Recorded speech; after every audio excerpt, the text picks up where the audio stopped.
নমস্কার শ্রোতা বন্ধুরা, আপনারা শুনছেন মর্টলেনের আড্ডা।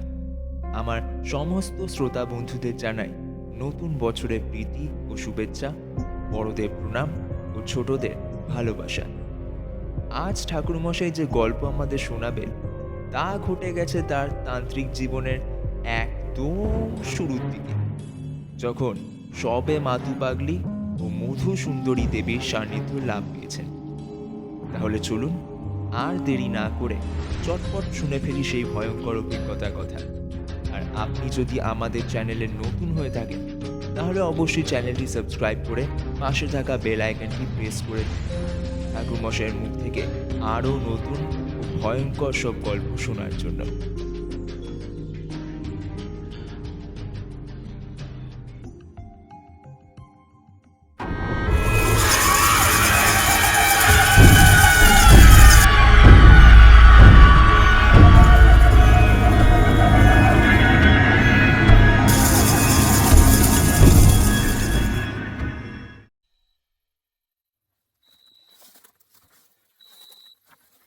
অনেকদিন পর আজ আবার ঠাকুর মশাইয়ের বাড়ি যাচ্ছি।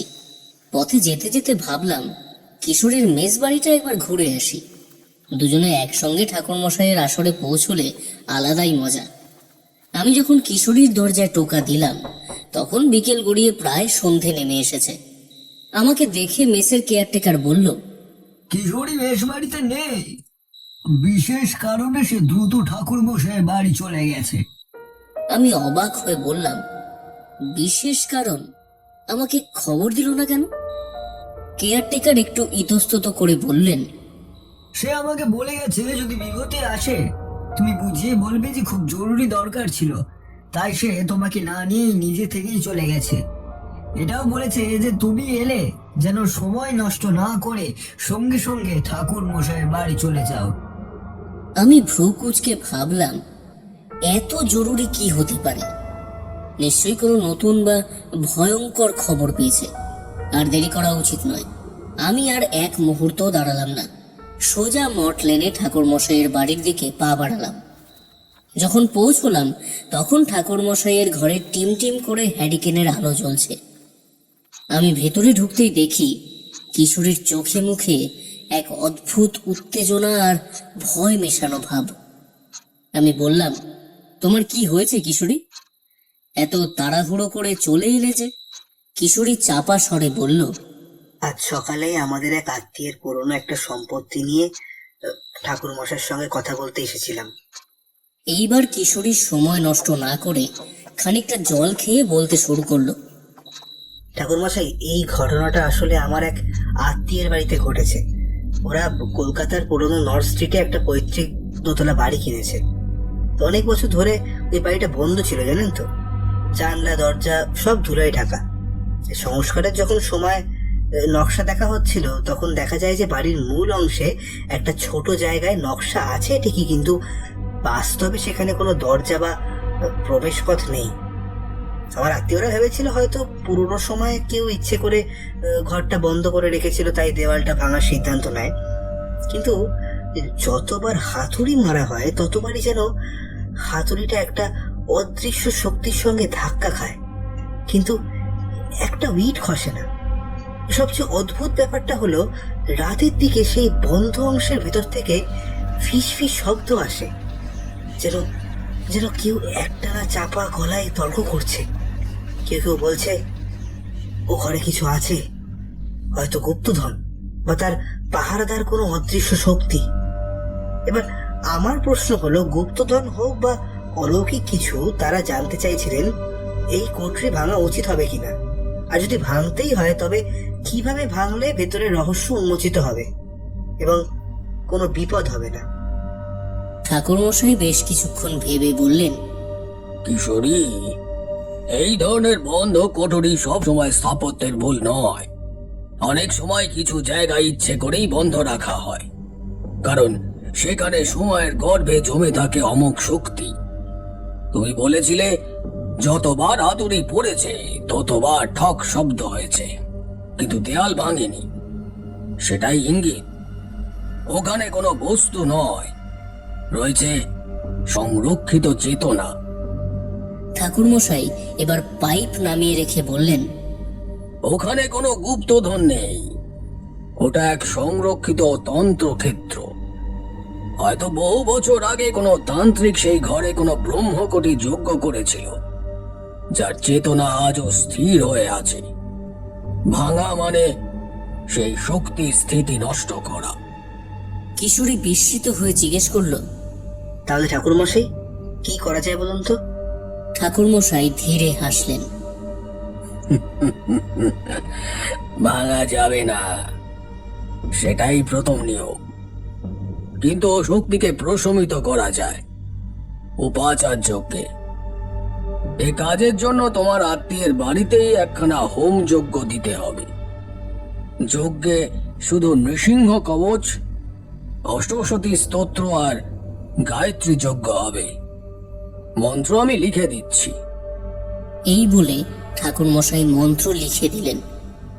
ওং ঐং হ্রিং ক্লিং চামুণ্ডায় বিচ্ছে জয়ন্তী মঙ্গলা কালী ভদ্রকালী কপালিনী দুর্গা শিবা ক্ষমা ধাত্রী স্বাহা স্বধা নমস্তুতে। ওং ভূর্ভুবঃ স্বাহা তৎসবিতুর্ বরেণ্যং ভর্গো দেবস্য ধীমহি ধিয়ো যো নঃ প্রচোদয়াৎ। আগুনে থাকবে শুকনো নিম পাতা, শুকনো বেল পাতা। 3 দিন ধরে সন্ধ্যায় একবার করে হোম করতে হবে। যজ্ঞ শেষ হলে চতুর্থ দিনে সেই কুঠরি তালা বন্ধ থাকবে, আর সেই তালা লাল কাপড়ে মুড়ে রাখতে হবে। তারপর আর ওদিকটায় কেউ যাবে না। কথা শেষ হতেই কিশোরী বলে উঠল, ঠাকুরমশাই আপনি নিজে গিয়ে ব্যাপারটা যদি দেখতেন তাহলে একটু ভালো হতো। ঠাকুরমশাই বললেন, আমি অবশ্যই যাব। ততদিনে এই উপাচার করো। আমি 1 মাসের মাথায় শুক্লপক্ষের অষ্টমী তিথিতে সেখানে উপস্থিত থেকে শান্তি শস্ত্রণ যজ্ঞ করব। কথাটা বলে ঠাকুরমশাই থেমে গেলেন। চোখে যেন কোনো অতীতের ছায়া ভেসে উঠল তার। নীরবতা ভাঙতে আমি হালকা একটু কেশে বললাম, ঠাকুরমশাই কি হলো, আপনি এমন চুপ করে গেলেন? ঠাকুরমশাই আমার কথা শুনে বললেন, কিশোরীর এই ঘটনা শুনে আমার জীবনে ঘটে যাওয়া একটা ঘটনার কথা মনে পড়ল। এই ঘটনা শুনে আমার ইংরেজ সাহেব হেন্ডারসনের বাংলোর কথা মনে পড়ল। আমি বললাম, ঠাকুরমশাই তাহলে আপনার সেই অভিজ্ঞতার কথা আমাদের বলুন না। ঠাকুরমশাই এবার পাসিং শোতে একটা লম্বা টান দিয়ে বলতে শুরু করলেন। আমি ইতিমধ্যে কিশোরীর দিকে তাকালাম। দেখলাম অন্যান্য দিনের মতো আজ সে ঠাকুরমশাইয়ের ঘটনাগুলিকে গল্প বলে আখ্যান দেয়নি। বুঝতে পারলাম কিশোরীর অবস্থা বেজায় জটিল। যাই হোক, আমরা শুনতে শুরু করলাম আর ঠাকুরমশাই বলে চললেন। আজ থেকে প্রায় 15 বছর আগে আমি তখন পূর্ব বর্ধমানের এক গ্রামে এক গৃহস্থর বাড়িতে আশ্রয় নিয়েছি। জানি তো, গ্রামে সেই সময় সাধু সন্ন্যাসী আসলে সম্পূর্ণ গ্রাম জানতে পারত। যেদিন প্রবেশ করেছিলাম সেই দিনই আমার কাছে এক ভদ্রলোক এসে বললেন, আমি ধীরেন সেন। আমার নাম হয়তো শুনেছেন। আগেকার এক বিপদে আপনি আমার অনেক উপকার করেছিলেন। আমি মাথা নেড়ে বললাম, মনে আছে। আপনার পিতৃদেবের অসুখের সময় দেখা হয়েছিল। এখন নিশ্চয়ই সব ভালো চলছে। ভদ্রলোক মৃদু হেসে বললেন, আপনার আশীর্বাদী ঠাকুরমশাই, সবই ভালো। তবে আজ এসেছি একান্ত অন্য কাজে। আমি সম্প্রতি এক নতুন বাংলো কিনেছি। সেই বাড়ির গৃহপ্রবেশ আগামী সপ্তাহে। আপনি যদি সেদিন উপস্থিত থেকে আশীর্বাদ করেন, আমার অশেষ কৃতার্থ হবে। আমি বললাম, ও তাই নাকি, নিশ্চয়ই আসবো। ধীরেন বাবু হাত জোর করে প্রণাম করলেন। তাহলে আমি আজই চিঠি পাঠিয়ে রাখি ঠাকুরমশাই। আমাদের সবই প্রস্তুত থাকবে, আপনি শুধু সময় মতো পৌঁছন। আপনার আগমনেই আমাদের বাড়ির শুভ সূচনা হবে। আমি হেসে বললাম, ঠিক আছে, দিনক্ষণ লিখে পাঠিয়ে দিও।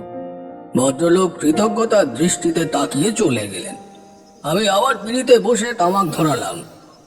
তখনও বুঝিনি সেই গৃহপ্রবেশের নিমন্ত্রণটাই একদিন আমাকে এক ভয়ানক ঘটনার কেন্দ্রবিন্দুতে টেনে নেবে।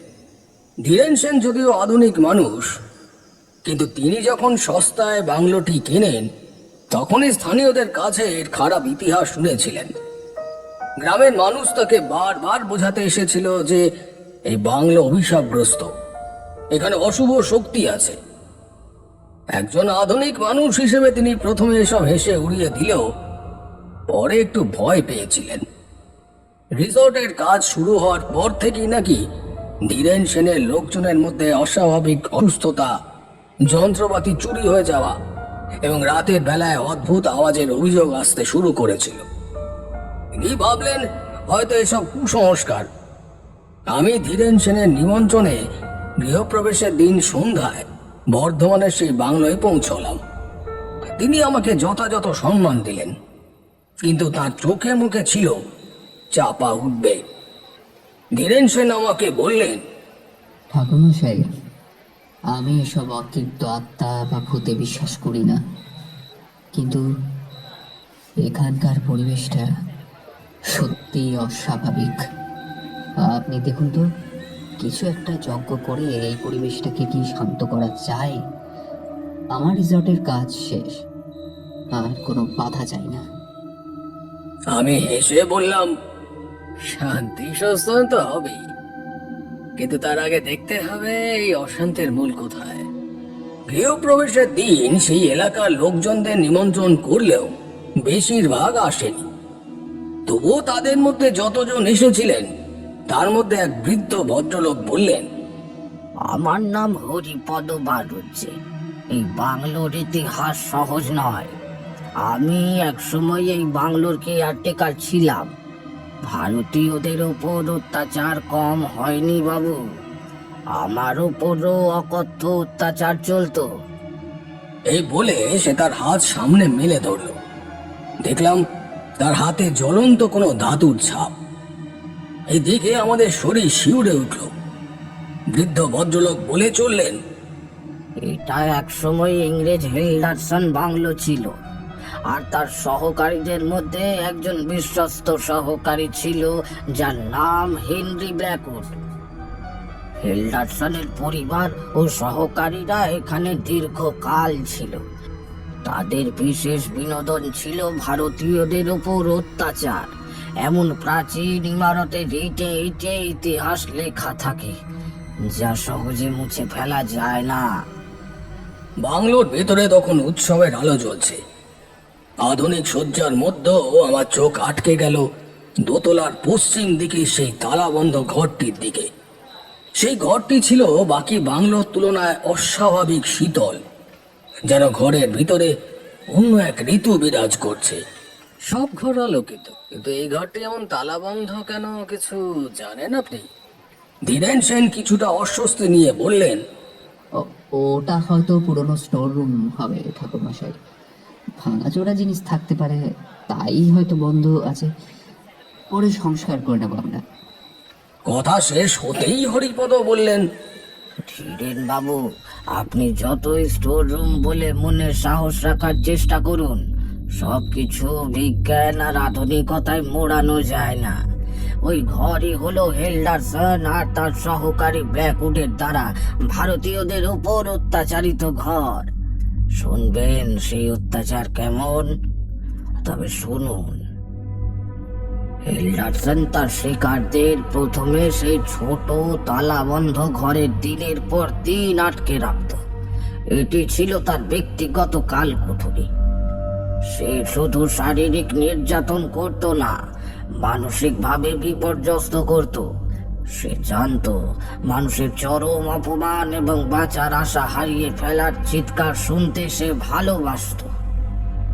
তার কর্মচারীদের মধ্যে এক বিশ্বস্ত সহকারী ছিল হেনরি ব্ল্যাকউড, যে ছিল তার এই বীভৎসতার প্রধান সহযোগী।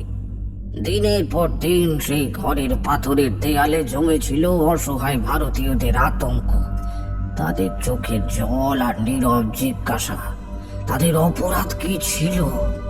আর এই ঘরটি তালা বন্ধ হওয়ার কারণটা অন্য।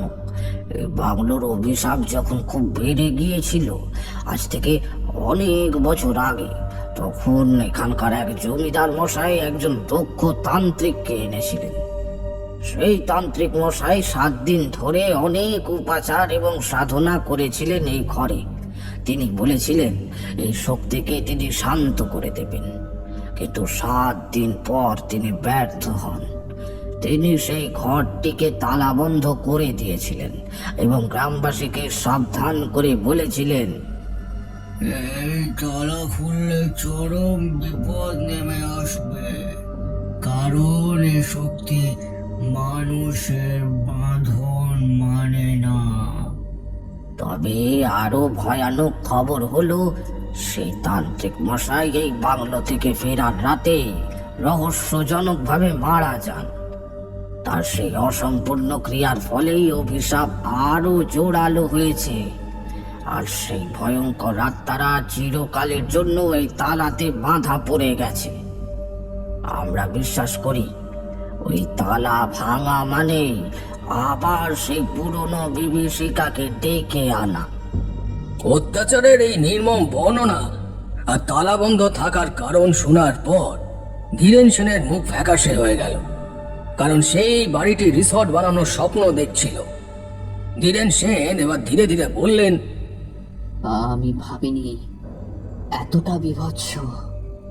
কথাটা শুনে আমি বুঝলাম এই ঘরে শুধু আবর্জনা নয়, আছে এক বড় অন্ধকার শক্তি। এবার আমি ধীরেন সেনের দিকে তাকালাম। আপনি ভেবেছিলেন আপনার টাকা, আপনার আধুনিকতা সবই সেই পুরনো ভূতকে দাঁড়িয়ে দেবে, কিন্তু টাকার দামে কেনা যায় না এমন অনেক কিছুই এই পৃথিবীতে আছে, বিশেষত মানুষের যন্ত্রণা। ধীরেন আমার কথা শুনে মাথা নিচু করে রইল।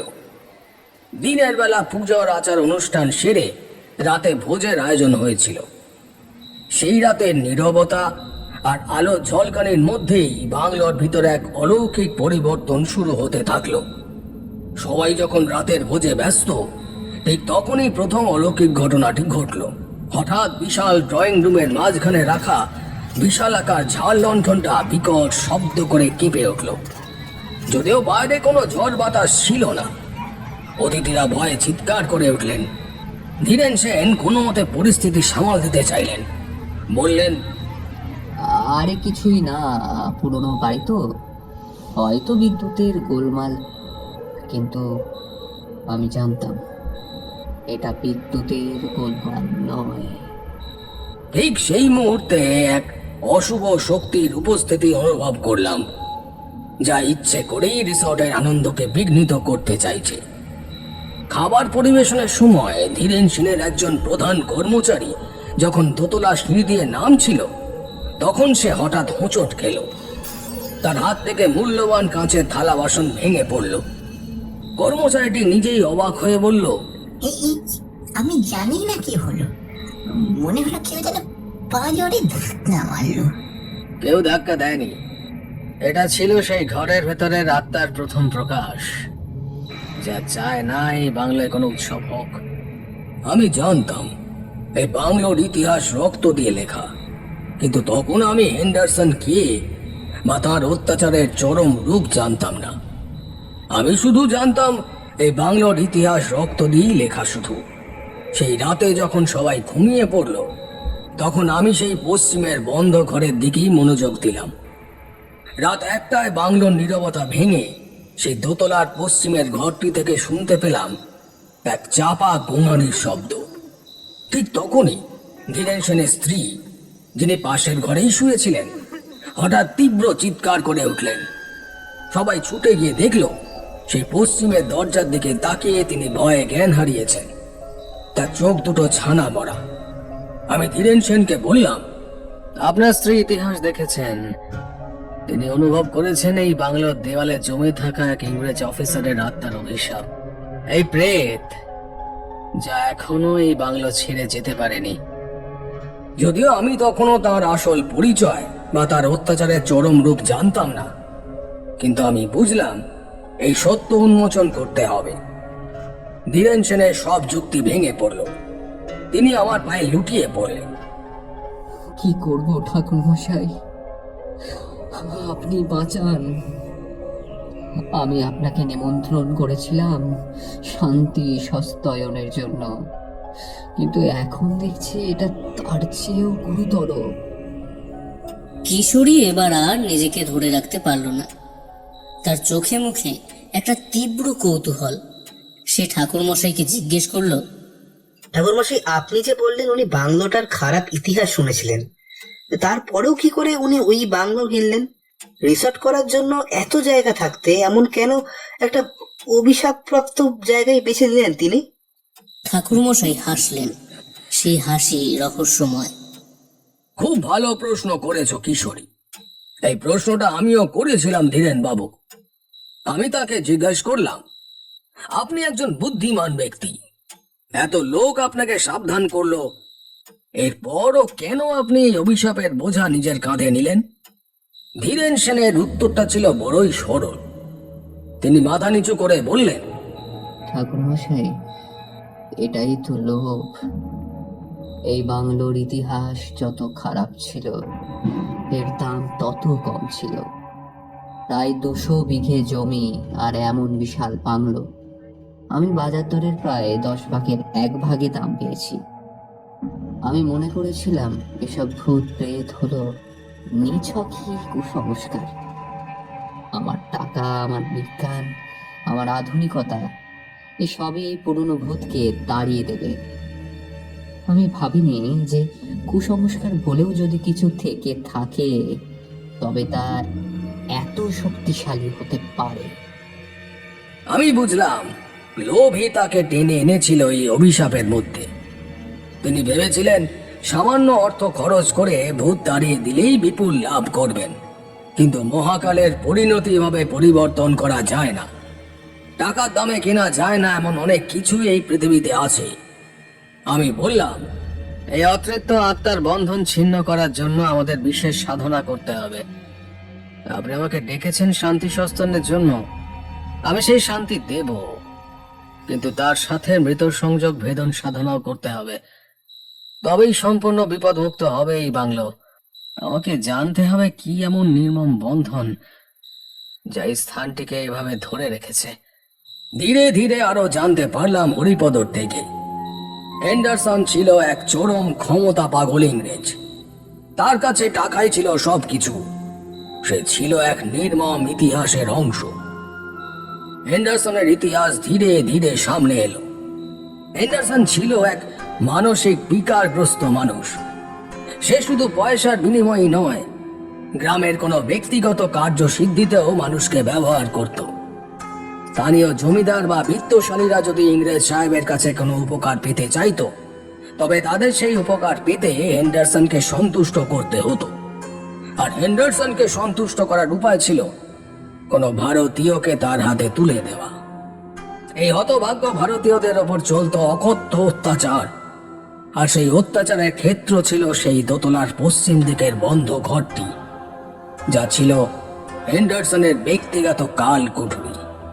হেন্ডারসন যে শুধু শারীরিক নির্যাতন করত তাই না, মানসিক ভাবেও বিপর্যস্ত করত। সে মানুষের চিৎকার শুনতে ভালোবাসতো। কথাটা শুনেই আমার গায়ের লোম শিউরে উঠল। কিশোরী ভয়ে আমার হাত চেপে ধরল।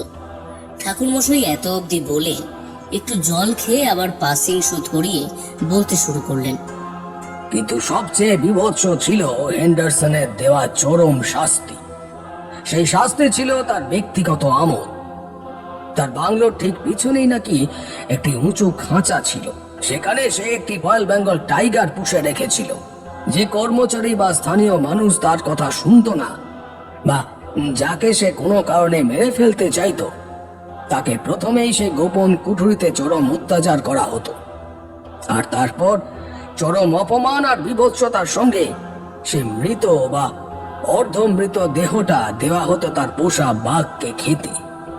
এই ঘটনাগুলো ছিল স্থানীয়দের মনে জীবন্ত আতঙ্ক। বাঘের গর্জন আর মানুষের আর্তনাদ ছিল বাংলোর নিত্যদিনের সঙ্গী।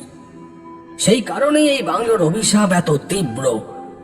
এই নির্মমতার কারণে এই বাংলোটি বছরের পর বছর ধরে পরিত্যক্ত। এই সত্য জানার পরই আমি বুঝলাম এই বাংলোর আত্মা সাধারণ প্রেত নয়। এখানে শুধু হেন্ডারসন নয়, তার পোষা বাঘের হিংস্রতা এবং তার হাতে নিহত অসংখ্য মানুষের যন্ত্রণা সবই জমা আছে। এরপর হরিপদ একটু থেমে গলা শুকনো করে বললেন, ঠাকুর মশাই, আরো একটা অদ্ভুত কথা বলি শুনুন। একদিন হেলডারসনকে দেখা গেল না সারা বাংলা জুড়ে। দরজা ভেতর থেকে বন্ধ ছিল। দুদিন পরে যখন ব্ল্যাকউড সাহেব সহ বাকি সাহেবদেরও সাহস হলো দরজা ভাঙার, তখন ওরা দেখে হেলডারসনের মৃতদেহটা ঝুলছে পশ্চিম দিকের ঘরের মাঝখানে। কিন্তু আরো ভয়ানক ছিল তার মুখ, যেন ভয়ে জমে গেছে।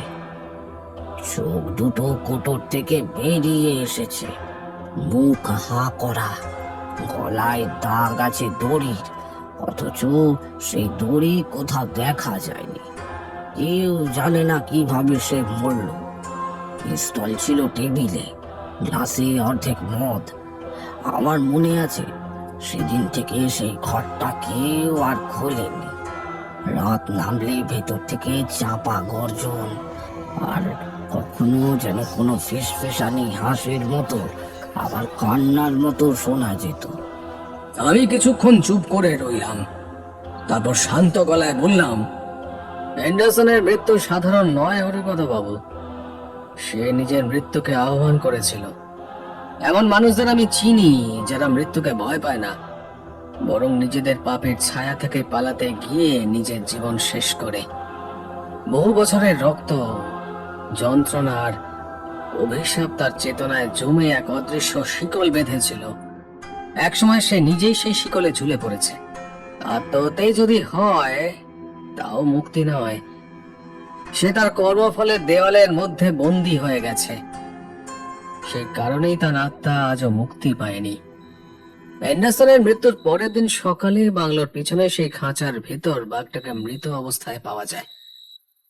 কারো আঘাতের চিহ্ন নেই, চোখ দুটি খোলা, মুখের ভেতর লালচে ফেনা জমে আছে, যেন কোনো অদৃশ্য শক্তি তার নিঃশ্বাস কেড়ে নিয়েছে।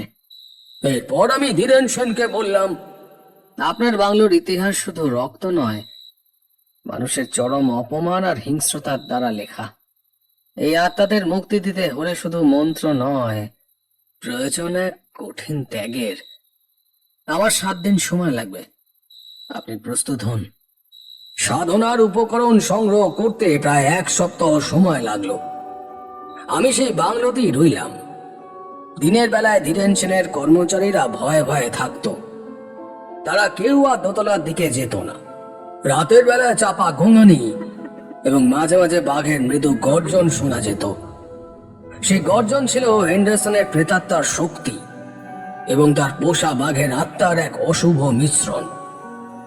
এইভাবে চলতে থাকলো টানা 7 দিন।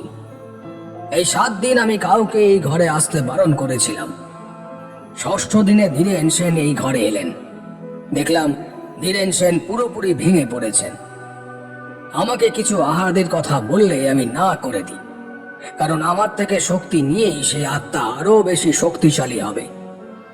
সব শুনে নিরুপায় হয়ে ধীরেন অনুযোগ করলেন, ঠাকুর মশাই, আপনি যে কোনো মূল্যে এই কাজটা শেষ করুন, আমি আর থাকতে পারছি না। আমি তাকে ভরসা দিলাম, বললাম, আর মাত্র 1 দিনের অপেক্ষা। এবার আমি গৃহপ্রবেশের উপাচারে ব্যবহার করা অষ্টধাতুর পাত্রটি হাতে নিলাম, যা সাধনার চরম মুহূর্তে ব্যবহৃত হবে। আমি জানতাম এই আত্মা এত সহজে মুক্তি দেবে না। এই বন্ধন ছিন্ন করার জন্য প্রয়োজন হবে এক চূড়ান্ত ত্যাগের, নিজের রক্তের উৎসর্গের।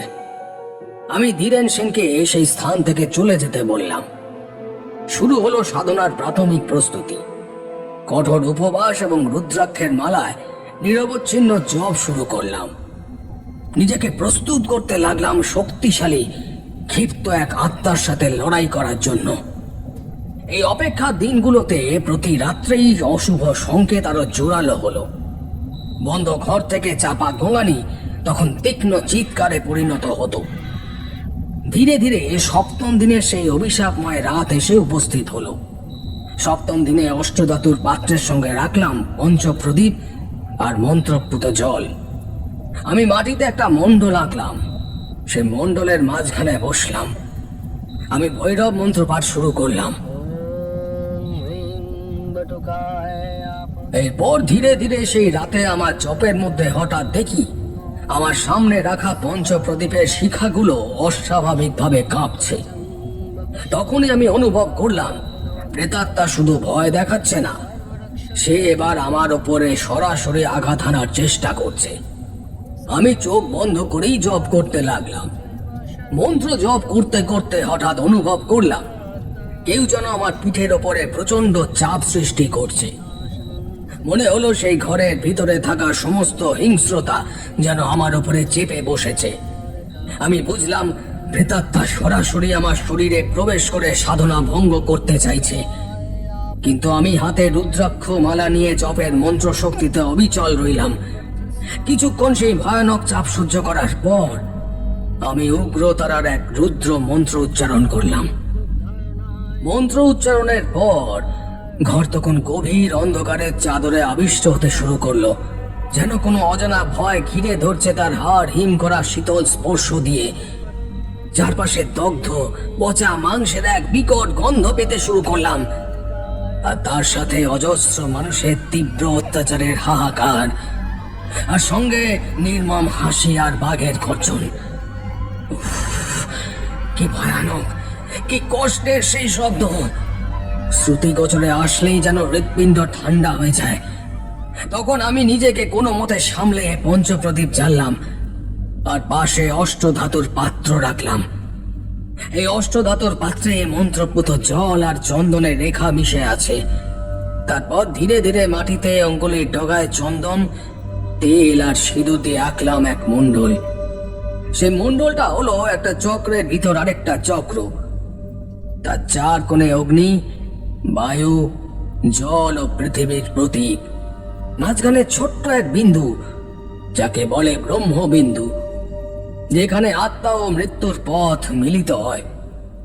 যেই আমি মণ্ডলের মধ্যে বসলাম, হঠাৎ চারিদিকের পরিবেশ আরো ভয়ঙ্কর হতে শুরু করলো।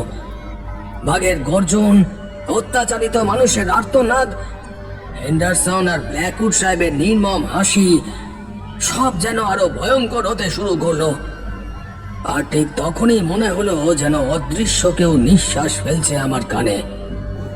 এরপর প্রদীপের শিখা ধীরে ধীরে নীলচে, তারপর লালচে হয়ে উঠতে শুরু করলো। তারপর তীক্ষ্ণ হয়ে উঠলো রক্তাক্ত জিভের মতো। বাতাসে গন্ধ ভেসে এলো, ধোঁয়া, পচা মাংসের আর রক্তের। আমি তখন মধু সুন্দরী দেবীর নাম জপ করে নিজের মনে সাহস সঞ্চয় করে চোখ বন্ধ করে ধ্যান করলাম। তারপর ধীরে মন্ত্র শুরু করলাম। প্রথমে শান্ত, তারপর ধীরে ধীরে আমার কণ্ঠস্বর যেন রুদ্রের মতো গর্জে উঠল। মন্ত্রের শক্তিতে সে বাংলোর প্রতিটি ইঁট যেন কাঁপতে লাগলো। আমি জানতাম এবার হবে আমার সাধনার চরম পরীক্ষা। মন্ত্রের শব্দে বন্ধ ঘরের ভিতর থেকে শুরু হলো প্রচন্ড প্রতিরোধ। এবার আর শুধু গোঙানি নয়, বাঘের তীব্র গর্জনের মতো শব্দ ভেসে আসতে লাগলো, যেন সেই ঘরের ভিতরে হেন্ডারসনের প্রেতাত্মা আর তার পোষা বাঘের হিংস্রতা দুটোই এক হয়ে আমার উপরে প্রভাব বিস্তার করতে চাইছে। দরজায় প্রচন্ড আঘাত আসতে লাগলো। মনে হলো কেউ যেন এক বিশাল হাতুড়ি দিয়ে দরজা ভেঙে বেরোনোর চেষ্টা করছে। ভেতরে আসবাবপত্র ভাঙার শব্দ, আর তার সঙ্গে এক উন্মত্ত চিৎকার ভেসে এলো। মনে হলো হেন্ডারসনের কণ্ঠস্বর, Stop. This is my kingdom. You cannot escape me. থামাও, এটা আমার রাজ্য। তুমি আমার হাত থেকে বাঁচতে পারবে না। সেই মুহূর্তে আমি নিজের চোখের সামনে স্পষ্ট দেখতে পেলাম এক কঙ্কালসার ছায়া। ছায়ামূর্তি হলেও আলো আঁধারিতে বুঝলাম তার চোখে তীব্র ক্রোধ আর অহংকার। সে তার সমস্ত রাগ আর ঘৃণা দিয়ে আমার এই সাধনাকে প্রতিরোধ করতে এসেছে। আমি অনুভব করলাম আমার শরীরের সমস্ত শক্তি যেন সেই প্রেতাত্মা শুষে নিচ্ছে। আমার সাধনা প্রায় ব্যর্থতার মুখে। এই পর্যায়ে এসেই আমি সেই শেষ কাজটি করলাম, যা মৃত সংযোগ ভেদন সাধনার চূড়ান্ত মুহূর্ত। প্রথমেই মন্ত্রের শব্দটা কাঁপছিল আমার গলার মধ্যে, কিন্তু ধীরে ধীরে মনে হলো শব্দ আমার বাইরে বেরিয়ে ঘরের দেওয়ালে প্রতিধ্বনিত হচ্ছে। সেই শব্দ ফিরে এসে নিজেই মন্ত্রোচ্চারণ করছে। বাংলোর প্রতিটি ইট যেন একসাথে জপ করছে সেই মন্ত্র। তারপরই শুনলাম একটি নিম্ন গর্জনময় শব্দ, যেন কেউ মাটির তলা থেকে গর্জন করছে। মুহূর্তের মধ্যে ঘরের পরিবেশ যেন আরো শীতল হয়ে গেল। প্রদীপের শিখাগুলো কাঁপতে কাঁপতে একে একে নিভে যেতে লাগলো। শুধু মৃদু নীল আভা ছড়িয়ে রইল অষ্টধাতুর পাত্রের প্রতিফলনে। এই ক্ষীণ আলো আর অন্ধকারে আমি দেখলাম দেয়ালে কতগুলো ছায়া নড়ছে। সেগুলো মানুষের নয়, লম্বা মুখ, হাড়ের মতো হাত। মনে হলো সেই ছায়াগুলো আমার দিকে তাকিয়ে। মনে হলো এরা সেই শ্রমিকরা যাদের কান্না এই ইটের মধ্যে শুকিয়ে আছে। তাদের আর্তনাদ শোনা যাচ্ছিল না, কিন্তু নীরবতা ভেদ করে উঠছিল এক কাঁপন। ঠিক তখনই দেয়ালের একদিক থেকে প্রচন্ড শব্দ, যেন হাতুড়ি দিয়ে কেউ ভাঙছে। আমি বুঝলাম আত্মা আমার সাধনা ভঙ্গ করতে চায়। মন্ত্রের জপ আরো তীব্র করলাম। মন্ত্রের প্রতিটি শব্দ এখন আগুনের মতো গ্রাস করছে ঘরের প্রতিটি কোণ। তারপর হঠাৎ অনুভব করলাম আমার পিঠের ওপরে প্রচন্ড চাপ। আমার নিঃশ্বাস ধীরে ধীরে বন্ধ হতে শুরু করলো, যেন কোনো অদৃশ্য হাত আমার গলা চেপে ধরেছে। আমি জানি এটাই আমার চরম পরীক্ষা। আমি কোনো মতে নিজেকে সামলে এক রুদ্র মন্ত্র উচ্চারণ করলাম। শব্দটা মুখ থেকে বেরোতেই ঘরের ছায়াগুলো আরো হিংস্র হয়ে উঠল। এক বাঘের মতো গর্জন উঠল পশ্চিম দেয়াল থেকে। আমি চোখ খুলতেই দেখি আলো অন্ধকারের মাঝে এক ছায়া, তার পাশে বিশাল এক বাঘের মাথা। দুজনেই ছায়া হলো, তাদের চোখ জীবন্ত। একটিতে অহংকার, অন্যটিতে হিংস্রতা। সেই ছায়া মূর্তি থেকে ভেসে এলো এক কণ্ঠ, stop, this is my Dominion. থামো, এটা আমার জায়গা। এক মুহূর্তের জন্য মনে হলো ঘরের দেওয়ালের ছায়া যেন আমার দিকে ধেয়ে আসছে। আমি বুঝলাম আর সময় নেই। এত অবধি বলার পর ঠাকুরমশাই থামলেন। চারি এসে আমাদের তেল জবজবে মুড়ি মাখা, তেলে ভাজা আর চা দিয়ে গেল। আমরা সেইগুলো সদ্ব্যবহার করতে লাগলাম। কিশোরী খেতে খেতেই বলল, তারপর তারপর কি হলো ঠাকুরমশাই? ঠাকুরমশাই বললেন, বলছি, আগে এগুলো শেষ করো। আমরা তেলে ভাজা আর চা শেষ করলাম। এই তেলে ভাজা আর চা শেষ করে একটা পাসিং শো ধরাতে মন চাইল। ঠাকুরমশাই আমাদের মনের কথা বুঝতে পেরে ঘর থেকে প্রস্থান করলেন। কিছুক্ষণ পর ঠাকুরমশাই উপস্থিত হলেন। আবার একটা পাসিং শো ধরিয়ে আবার বলতে শুরু করলেন, হ্যাঁ, যা বলছিলাম। আমি দেরি না করে ডান হাতে ছুরিটি তুলে নিলাম আর ডান হাতের তর্জনীতে সূক্ষ্ম আঘাত করলাম। তারপর তীব্র যন্ত্রণায় শিরদাঁড়া দিয়ে যেন আগুন নেমে গেল। রক্ত গড়িয়ে পড়ল মাটিতে। সেই রক্ত আমি মিশিয়ে দিলাম অষ্টধাতুর পাত্রে রাখা মন্ত্রপুত জলে। সেই জল আমার জীবন সত্তার অংশ। মন্ত্রপুত করে সেই জল সেই অভিশপ্ত বন্ধ দরজার নিচ দিয়ে সামান্য ভেতরে গড়িয়ে দিলাম। সঙ্গে সঙ্গে হেন্ডারসনের অহংকারের বাঁধন, তার পোষা বাঘের হিংস্রতার বাঁধন এক লমায় ছিন্ন হয়ে গেল। আমি সেই রক্ত মিশ্রিত জল ছিটিয়ে দিলাম সেই ঘরের বাইরের দেওয়ালে, দরজায়। তারপর সেই ঘর যেন কেঁপে উঠতে লাগলো। মনে হলো দেওয়াল যেন ফেটে যাচ্ছে। আমার সাধনার ঘরে তীব্র ঝড় বয়ে গেল, কিন্তু এত ঝড়ের মধ্যেও সেই ক্ষীণ লালচে আলো সম্পূর্ণ নিভল না। সেই আলো ধীরে ধীরে ছড়িয়ে গেল ঘর জুড়ে। ছায়াগুলো যেন গলতে লাগলো মোমের মতো। তারপর এক চিৎকার, এত তীব্র যে মনে হলো আকাশ ফেটে যাবে।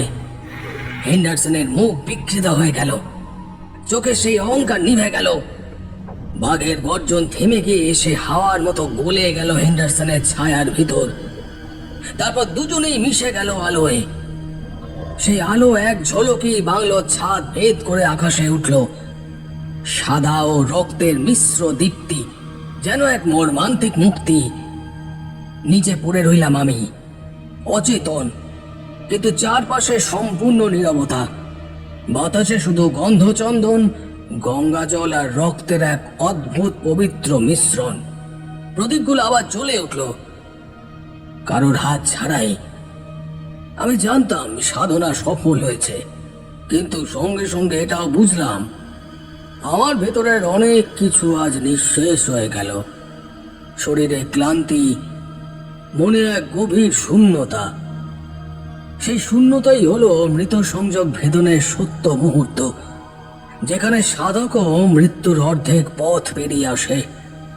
রক্তের স্পর্শে বাংলোতে ঘটে গেল এক অলৌকিক পরিবর্তন। দেখলাম সঙ্গে সঙ্গে হেন্ডারসনের উন্মত্ত ছায়াটি থমকে গেল। তার চোখে তীব্র ক্রোধের বদলে এলো এক গভীর বিস্ময়, তারপর এক অদ্ভুত শান্তি। বাঘের গর্জনও ধীরে ধীরে থেমে গেল, চিৎকারের শব্দ থেমে গেল, গোঙানিও বন্ধ হলো।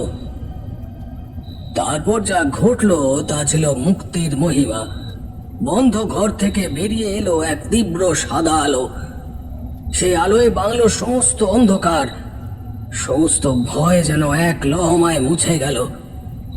আলোটি দোতলার ছাদ ভেদ করে দক্ষিণের খোলা জানলা দিয়ে সোজা আকাশের দিকে তীব্র গতিতে মিলিয়ে গেল।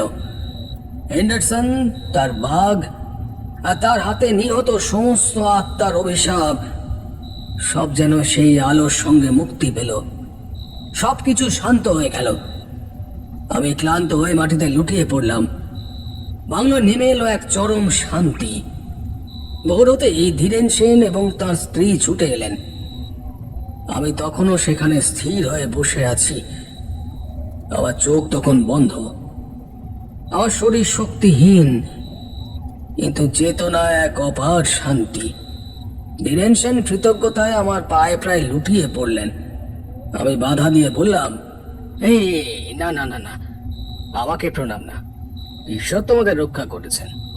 ধীরেন সেন অশ্রু ভরা কণ্ঠে বললেন, আপনি শুধু আমার রিসর্টকে বাঁচালেন না, আমাদের জীবন বাঁচালেন ঠাকুরমশাই। সাধনার পথে বাধা দিলেই বিপদ হতো। এখনই বাংলো মুক্ত। আমার সঙ্গে ধীরেন সেন এবার সাহস করে দোতলায় গেলেন।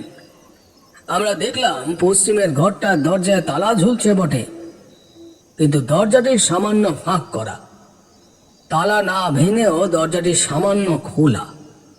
আমি আর ধীরেন সেন হাতুড়ি দিয়ে তালা ভাঙলাম। ভিতরে গিয়ে দেখলাম ঘরটি সম্পূর্ণ ফাঁকা, কোনো আসবাব, ভাঙাচোরা জিনিস, এমনকি আবর্জনার চিহ্নও নেই, যেন ঘরটি কোনোদিন ব্যবহারই হয়নি।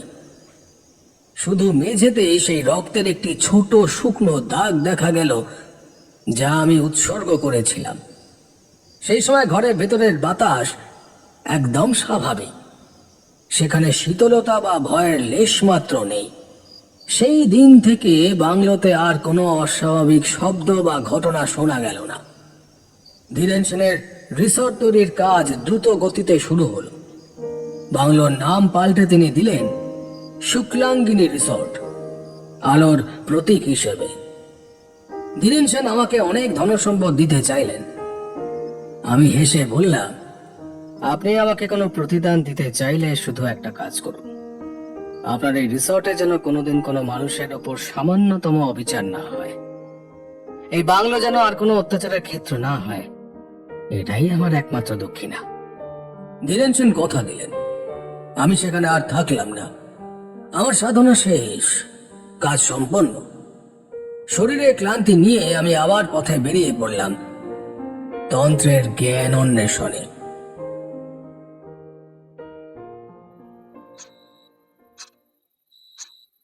গল্প শেষ করে ঠাকুরমশাই মৃদু হাসলেন। তার চোখ যেন সেই সুদূর অতীত থেকে ফিরে এলো। আমি আর কিশোরী, আমরা দুজনেই তখন সম্পূর্ণ বাকরুদ্ধ। কিশোরী কিছুক্ষণ পর জিজ্ঞেস করলো, ঠাকুরমশাই, সেই অত্যাচারের বিভীষিকা আর সেই বাঘের হিংস্রতা, এসব দেখার পর আপনি কিভাবে শান্ত ছিলেন? আপনার ভয় করেনি? ভয় ভয় তো ছিলই কিশোরী, কিন্তু ভয় হলো সাধনার প্রথম পরীক্ষা। যখন আমি জানতে পারলাম হেন্ডারসনের প্রকৃত পরিচয় এবং তার অত্যাচারের চরম রূপ, তখন ভয় নয়, আমার মনে জন্ম নিয়েছিল এক গভীর সংকল্প। আমি বুঝলাম এই আত্মা শুধু তার পাপের জন্য নয়, তার হিংস্রতার প্রতীক পোষা বাঘের আত্মা এবং আদিবাসী মন্ত্রের বাঁধনেও আবদ্ধ ছিল। আমাকে শুধু একজন ইংরেজ অফিসারের আত্মাকে নয়, ছিন্ন করতে হয়েছিল হিংস্রতা, প্রতিশোধ এবং অহংকারের এক জটিল বন্ধন। আমি ভয় ভয় জিজ্ঞেস করলাম, ঠাকুরমশাই, আপনি যে বললেন সেই আদিবাসী সাধকের মন্ত্র নিষ্ক্রিয় হয়েছিল, সেটা কিভাবে সম্ভব হলো? আপনি তো শুধু হেন্ডারসনের মুক্তি চেয়েছিলেন। ঠাকুরমশাই আমার দিকে স্থির দৃষ্টিতে তাকিয়ে বললেন, এটাই তন্ত্রের সূক্ষ্ম দর্শন বিভূতি। প্রতিশোধের মন্ত্র এক ধরনের নেতিবাচক বন্ধন সৃষ্টি করে। সেই মন্ত্রের উদ্দেশ্য ছিল হেন্ডারসনের আত্মাকে অনন্তকাল কষ্ট দেওয়া। হেন্ডারসনের প্রেত যখন আমার রক্ত সংযোগের মাধ্যমে মুক্তি পেল, তখন তার পাপের বোঝা মহাকালের নিয়ন্ত্রণে চলে গেল। আমি আমার সাধনার মাধ্যমে হেন্ডারসনের আত্মাকে বললাম, তোমার আর এই মাটির সঙ্গে কোনো বন্ধন নেই। তোমার পাপের ফল তুমি মহাকালের কাছে ভোগ করবে। এই মুক্তির জন্য একজন সাধক তার প্রাণ শক্তির অংশ দিয়েছে। এবার তুমি যাও তোমার প্রাপ্য স্থানে। সেই মুহূর্তে এই আদিবাসী মন্ত্রের লক্ষ্য পূর্ণ হলো এবং তার নেতিবাচক শক্তিও সেই সাদা আলোয় বিলীন হয়ে গেল। বাংলোতে যে শান্তি নেমে এসেছিল তা শুধু এক আত্মার মুক্তি নয়, তা ছিল 3টি নেতিবাচক শক্তির অবসানের ফল। কিশোরী বলল, কিন্তু ঠাকুরমশাই, আপনি যে নিজের রক্ত দিলেন, তাতে আপনার শরীর কি অনেকদিন দুর্বল ছিল? হ্যাঁ কিশোরী, নিজের রক্ত উৎসর্গ করা মানে নিজের জীবনী শক্তির একটি অংশ দান করা। আমি কয়েকদিন দুর্বল ছিলাম, কিন্তু সাধনার ফলস্বরূপ যে শান্তি পেলাম তা যে কোনো সম্পদের থেকেও মূল্যবান। আর ধীরেন সেনের মতো ধনী ব্যক্তি যখন তার সব লোভ ত্যাগ করে প্রায়শ্চিত্ত করতে চেয়েছিলেন, তখন আমি তাকে কেবল একটা শর্ত দিয়েছিলাম, তার রিসর্টে যেন আর কোনোদিন কোনো মানুষের ওপরে সামান্যতম অবিচার না হয়, এই বাংলো আর কোনো অত্যাচারের ক্ষেত্র যেন না হয়। তিনি সেই কথা রেখেছিলেন। এইবার ঠাকুরমশাই তার ডান হাতের তর্জনীটি দেখালেন। সেখানে তখন খুব ক্ষীণ একটি পুরনো দাগ দেখা যাচ্ছিল।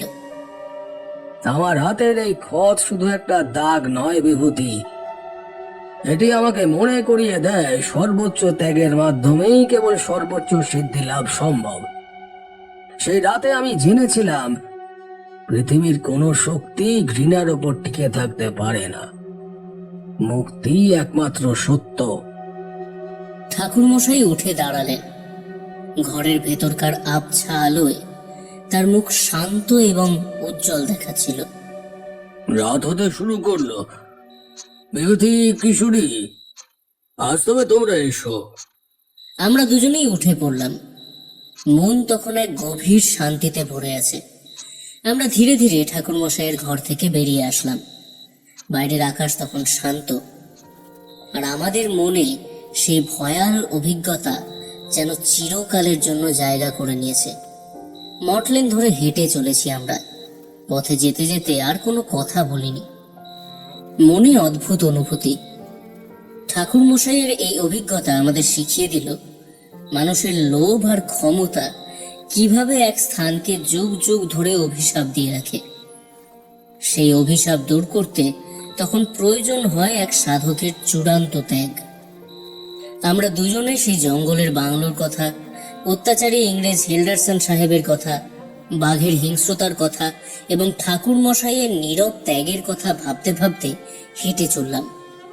মনে তখনও সেই সাদা আলোর ঝলক আর এক সাধকের নীরব ত্যাগের গল্প।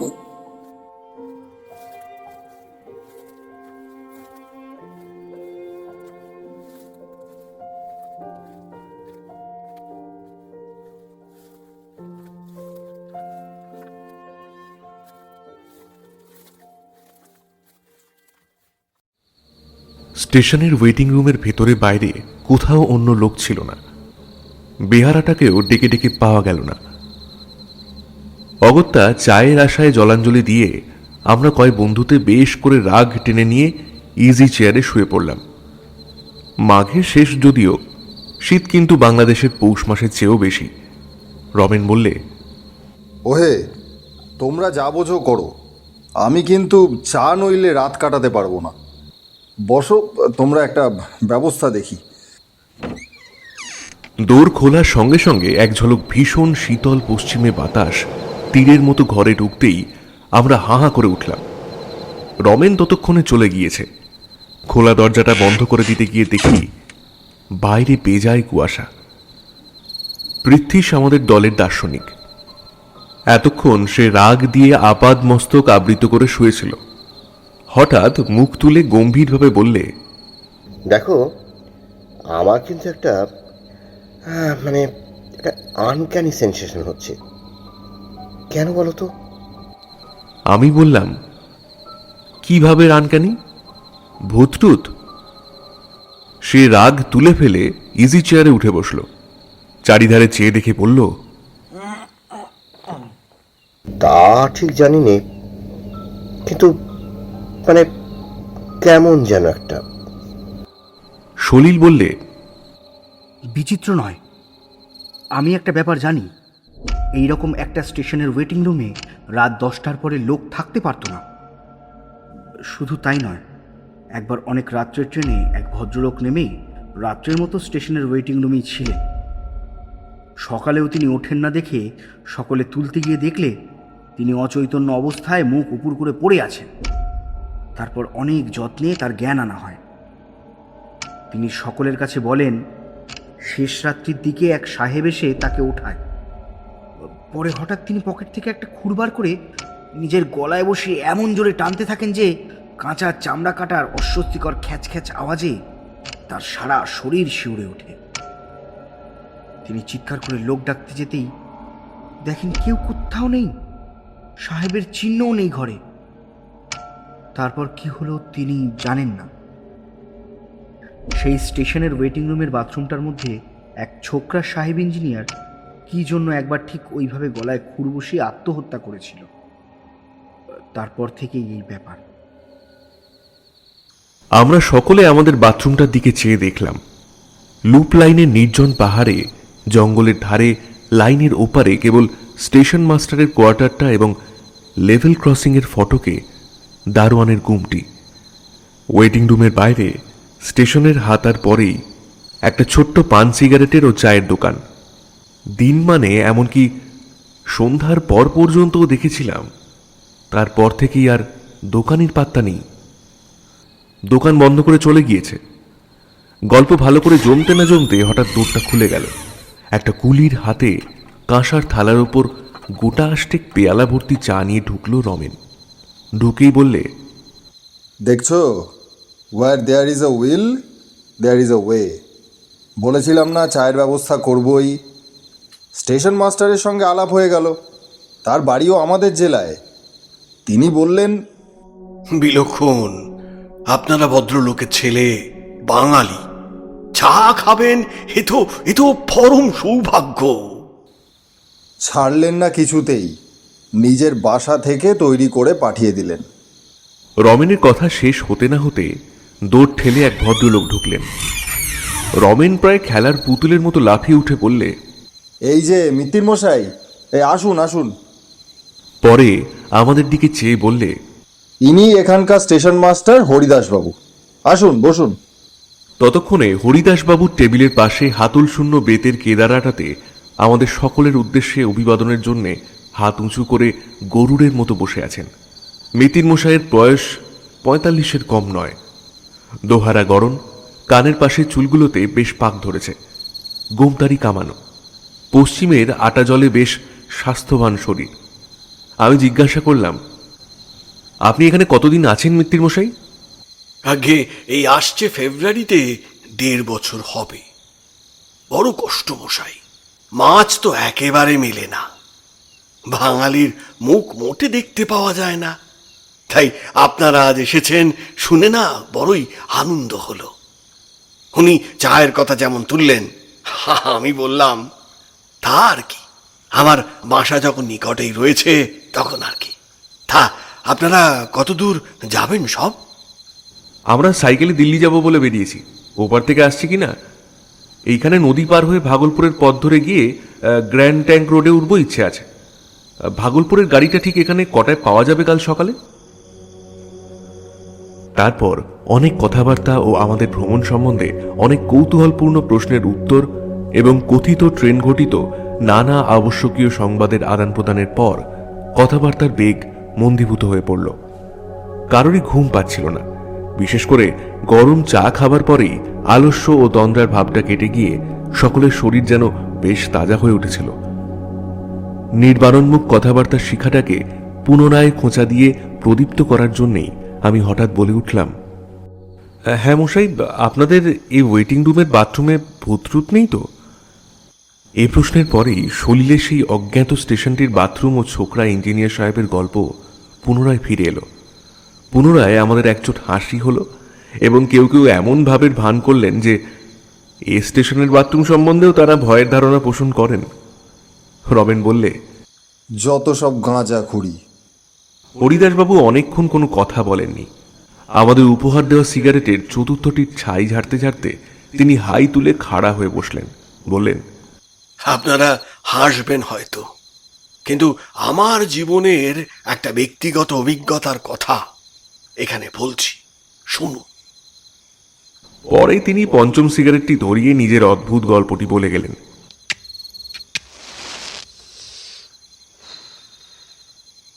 অনেক দিনের কথা। আমার বয়স তখন ওই খুব বেশি না হলেও 12-13, 12-13 কম নয়।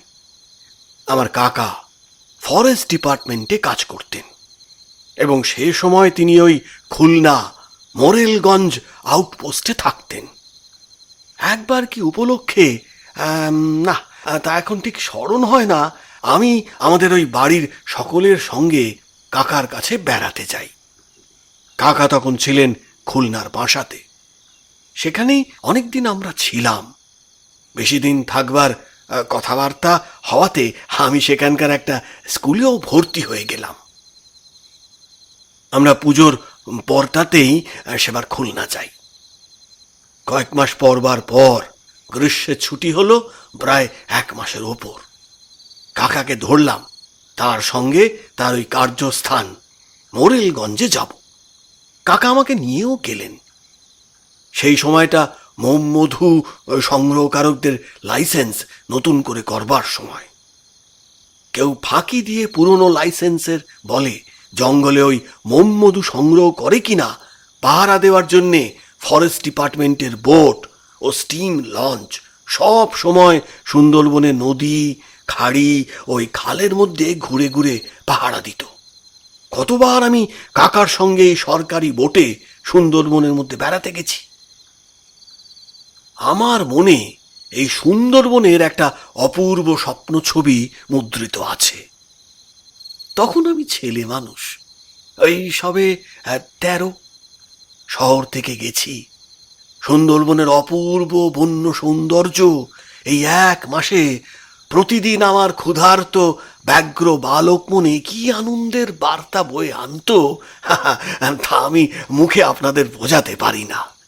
আর কখনো সে দেশে যাইনি। অনেক দিনের কথা হলেও এখনো মধ্যে মধ্যে সুন্দরবনের ওই বিশেষ করে জ্যোৎস্না ওঠা সুন্দরবনের ছবি, অপরিসর খালের মাটির জঙ্গলে ভরা ঢালু পার, নতুন পাতা ওঠা গাব গাছের ও বন্য গোল গাছের সারি, খাড়ির মুখে জোয়ারের শব্দ যখনই মনে হয় একটা জিনিসের জন্যে বেদনায় এ বয়সেও মনটা কেমন যেন করে ওঠে। সেদিনের কথাটা আমার বেশ মনে আছে। সুন্দরবনের সেই অংশটা তখন জরিপ হচ্ছিল। তাদের একটা বড় লঞ্চ বড় গাঙের মাঝখানে বাঁধা থাকতো। দুপুরবেলা সেদিন সেই লঞ্চটাতে আমাদের নিমন্ত্রণ ছিল। 4-5 জন, আমি, একজন কানুনগো, একজন কেরানি, সবাই বাঙালি, সব শুদ্ধ ওই 7-8 জন লোক লঞ্চটাতে। খাওয়া দাওয়াটা খুব গুরুতর রকমের হলো। তারপর একটু গান বাজনাও হলো। বেলা পড়ে গেলে সেখান থেকে বিদায় নিয়ে আমাদের বজরাটা ছাড়লাম। ক্রমে রাত হলো, জ্যোৎস্না উঠল। খালের দুধারে নতুন পাথা ওঠা বনের মাথাটা জ্যোৎস্নায় চিকচিক করছিল। দূর থেকে নৈশ পাখির দু একটা অদ্ভুত রকমের ডাক কানে আসছিল। জোয়ারের জলে নগ্ন গোল গাছের আনত শাখাগুলো ভাটার পরে একটু একটু করে জল থেকে জেগে উঠতে লাগলো। বাঘের উপদ্রবের ভয় সব সময় আমাদের বজরাতে দু একজন বন্দুকধারী সিপাহী থাকত। তারা বজরার ওধারের তোলা উনুনে রান্না চাপিয়ে দিলে। রাতটা বড় গরম, গুমোট ধরনের। গাছের পাতাটি পর্যন্ত নড়ছিল না। চারিদিকে একটা নীরব থমথমে ভাব। ছইয়ের ভেতরে থাকবার উপায় নেই।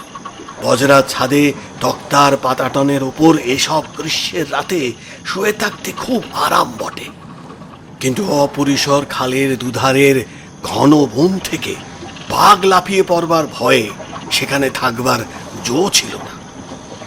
ছইয়ের মধ্যে কাকা ও বিনোদবাবু দাবা খেলছিলেন। ছইয়ের ঘুলগুলিগুলো সব খোলা। আমি ওই নিকটে বসে বই পড়ছি। খেলতে খেলতে রাত হয়ে গেল ওই 10টারও বেশি। সিপাহীদের রান্না হয়ে গেল। কাকা কি একটা কঠিন চাল সামলাবার কথা এক মনে ভাবছেন। আমি মিটমিটে আলোতে আখ্যান মঞ্জুরি পড়ছি। বিনোদবাবু খেলোয়াড়কে সমস্যায় ফেলবার আত্মপ্রসাদে তাকিয়ে ঠেস দিয়ে ঘুলগুলির বাইরে ভাটার টান ধরা জলের দিকে চেয়ে আছেন। দীর্ঘ বন গাছের ছায়া পড়েছে জলের উপর। এমন সময় একটা ব্যাপার ঘটল। সামনের ঘন বনের মধ্যে অনেক দূর থেকে একটা উচ্চ সুস্পষ্ট কর্কশ অট্টহাসির রব উঠল।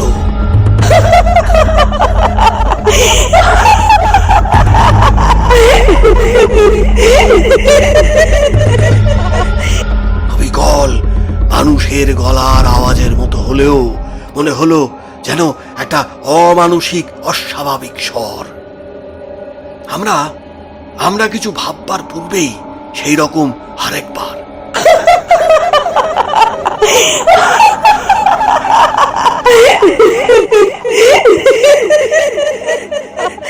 এবং তারপর আবার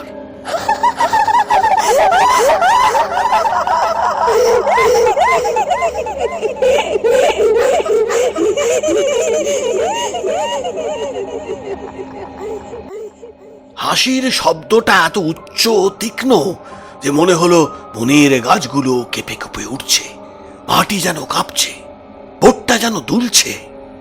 সিপাহীরা তাড়াতাড়ি খাওয়া ছেড়ে উঠে এলো। কাকাবাবু, বিনোদবাবু, আমি সকলেই ছইয়ের বাইরে এলাম।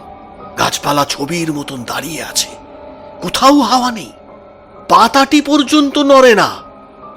সম্মুখে জ্যোৎস্না রাতের চাঁদ বন গাছের আড়ালে ঢলে পড়েছে। বিনোদবাবু বললেন, কি মশাই, রামবাবু ব্যাপারটা কি? মাঝিরা ভারী ভয় পেয়ে গেছে।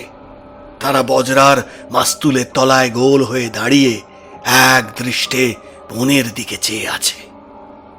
আমরা সকলে ছইয়ের মধ্যে ঢুকতে যাচ্ছি, এমন সময় আবার সেই হাসির শব্দটা উঠল।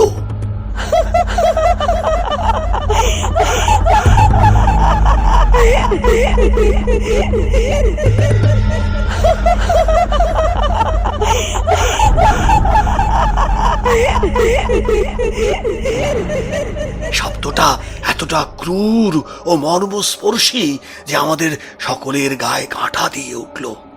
মাঝিও দুই কানে হাত দিয়ে বলে উঠল, আল্লাহ আল্লাহ, এটা কি শুনছি?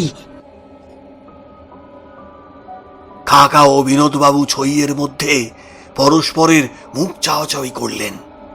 কাকা বললেন, কি মশাই, হয় না নাকি? কিন্তু তার মুখ দেখে ও গলার সুর শুনে মনে হলো তিনি কথাটা নিজেই বিশ্বাস করেন না। তারপর পরামর্শ হলো নৌকাটা সেখান থেকে সরানো যায় কিনা। কিন্তু ভাটার টান এত বেশি যে বড় গাঙের টান ঠেলে অত রাত্রে কোনো মতেই অত ভারী বজ্রাটা উজানে নেওয়া চলে না। অগত্যা সেখানেই রাত কাটাতে হলো। সবাই জেগে রইল, কারুর চোখে ঘুম এলো না সে রাত্রে। শেষ রাত্রে আরেকবার শব্দটা শুনলাম। বনভূমি তখন নিস্তব্ধ, চাঁদ ডুবে গিয়ে নদী আকাশ বন সব অন্ধকারে একাকার। আমার চোখ ঘুমে ধুলে এসেছে। এমন সময় অন্ধকার ভরা গভীর বনভূমির দিক থেকে আরেকবার সেই বিকট হাসির রোল উঠল। শেষ রাত্রের চাঁদ ডোবা অন্ধকারে সেটা এত অমানবিক, অমানসিক, এত পৈশাচিক ঠেকল যে তখন আমার বালক বয়স হলেও হাসিটার প্রকৃত রূপ বুঝে বুকের রক্ত যেন হিম হয়ে গেল। সকালে জোয়ারের মুখে বজরা ছেড়ে আমরা দুপুরের সময় স্টিম লঞ্চে ফিরে এলাম। সেখানে সব কথা শুনে প্রধান সারেং খালাসিদের মধ্যে কেউ কেউ বললে ওই শব্দটা এর আগেও তারা শুনেছে, তবে স্থানটা বড় গভীর বনের মধ্যে বলে সেদিকটায় লোক চলাচল খুবই কম। শোনা গেল ওই বনের মধ্যে নাকি অনেক দূর গেলে প্রাচীনকালের ঘর বাড়ির চিহ্ন পাওয়া যায়। জঙ্গলের মধ্যে শ্রেণীবদ্ধ প্রাচীন বকুল গাছের সারি দেখে মনে হয় কোনো সময় সেসব স্থানে লোকের বাস ছিল। সে যেই থাকুক, আজও এতদিন পরে যখনই কথাটা মনে পড়ে তখন ওই কথাটাই মনে হয়। গভীর রাত্রির অন্ধকারে জনহীন জনপদের ধ্বংসস্তূপের চারিপাশে ঘূর্ণায়মান কোন অভিশপ্ত অশরীরী আত্মার পৈশাচিক উল্লাস ভরা অট্টহাসি সেদিন কানে গেছিল। তাই হাসিটার রোলটা যখনই মনে আসে আজও এতকাল পরেও যেন সারা শরীর শিউরে ওঠে।